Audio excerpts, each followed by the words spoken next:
And now for something completely different.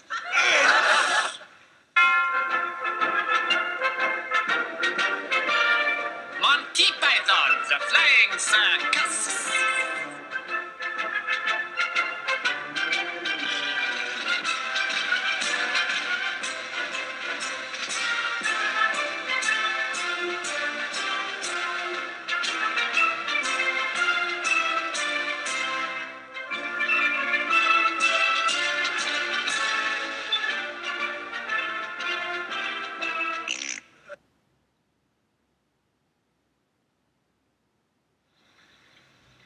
Yes, sir.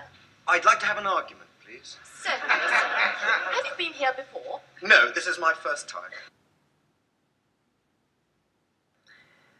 Now, if you're going to have an argument, a good place to start is with Sir Fred Hoyle. But this argument is not about the collective Big Bang Theory. Rather, it's about the temperature of the cosmic microwave background. And Hoyle had a way of popping off at the wrong time, so he was most often presented with a counter-argument that we hope to avoid today. Well, I'll start the argument. Tell me, John, what is the temperature outside at this moment? Well, what would you say if I told you that the sun came out at 6:04 this morning, making it unusually hot? Then the fog came in, cooling all of London. But when the fog lifted, the Queen came out, and the rays from the sun ricocheted off the Queen's hat, off Big Ben, then off the chin of a statue, and finally into my thermometer, where it now reads 2.7 degrees. Well, I'd say that's total rubbish. You were inside all day. You see, the value of that temperature is so close to e to the 1, one has to inquire about whether there might be a connection. Now, e is a transcendental number, which means it is in a select group of a priori numbers, like pi, that are intricately linked to the roots of mathematics and perhaps of nature itself.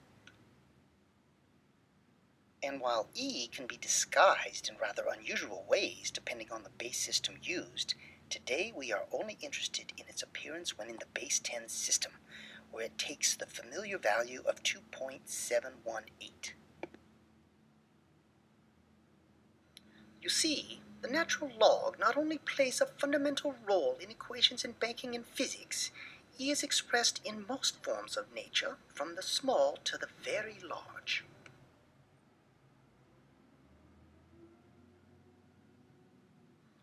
Thus, what if it's not a coincidence that the background temperature of space is just now cooled to 2.7 degrees, but rather that the temperature has always been roughly that?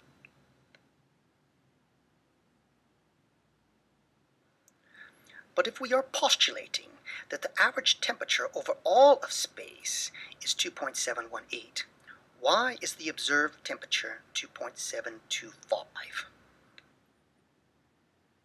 And given that the range of temperatures discussed spans roughly 10 billion kelvins, that difference is not much. And indeed, if 75 years ago someone had postulated that the background temperature was 2.718, and the experimental result came back with an error of just 0.007, that prediction would have been a raving success. Still, the difference needs an explanation, and for that we will have to go to our chalkboards.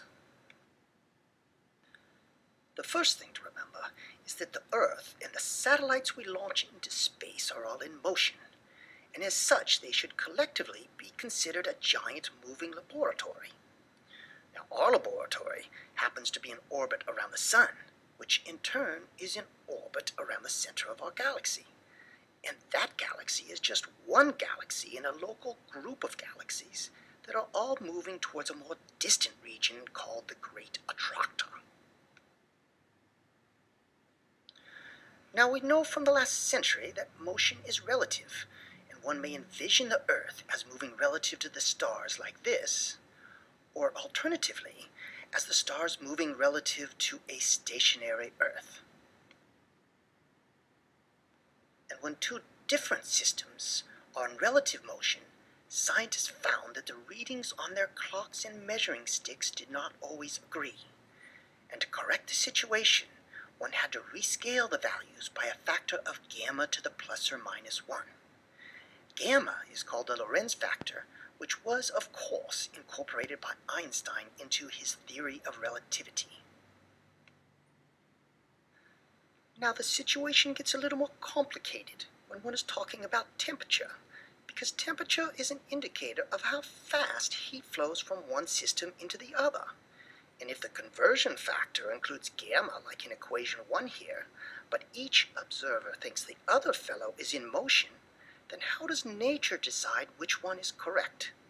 Should the exponent a take the value of -1, 0, or +1? That made for a lively debate a century ago, and we will not recreate it here. What is relevant for today is that both Einstein and Planck held the view that a should take the value of -1, which meant that a moving system should read the temperature as being a little warmer than the readings of the larger scale background frame it moves through. That allows us to input gamma, or rather its inverse, into the first equation and solve for the lab velocity v given by equation 3. Then, inserting the value of E for TU and the CMB temperature for TLab, we can calculate the velocity that is needed to reconcile the observed temperature readings with that hypothesized. What this result tells us is that if the Earth and our local group would have a velocity of 0.073 c, then gamma A takes the value of 0.997, and one would expect to observe the background temperature as 2.725 kelvins. But a much more intriguing formula for the temperature relationship can be found if we structure the equation around E itself, as in equation 5. When this equation is solved for v, the velocity needed to reconcile the data is only 0.0026 c, which, as we will see, is much closer to what is actually observed. Astronomers can measure our motion through space, or at least our motion relative to the CMB, by analyzing the light spectrum. Photons that our telescopes encounter from the forward direction are blue shifted, while those collected from behind are shifted to the red. That produces this beautiful effect referred to as the CMB dipole. And from that data, one derives the velocity of the Earth. When we compare that value with the velocity hypothesized, we see that we are getting closer, but there is still a discrepancy. What we need now is a bit more motion. We need something that can attract even the great attractor. Now, this might be a whirling pool of dark matter that gravitationally drags our frame and the local CMB spectrum with it, but any mass will do, even that of some enormous unseen star. Finally, my introduction. Oh, bug off. You don't even look good in a dress. Yes, they nicknamed you the Black Hole of Comedy. Oh, like Faulty Towers ever went supernova. Next to me. Gentlemen, let us not forget the world revolves around me here. Now, can we please wind this up? Why, thank you, Your Majesty. As I see it, we've got a temperature of space that is measured now and has always been measured to be about 2.7 kelvins, which may or may not be described by this equation, but either way, the data from the dipole measurements don't quite meet mustard. Everyone with me so far? Why, the tower faces this should be uplifting. For don't you see what this means? It means that the future temperature of the universe does not have to end up in a dreary value of 0, but rather will always hover around a very British-like 2.718 degrees out. And that's something to be cheery about. Always look on the bright side of life.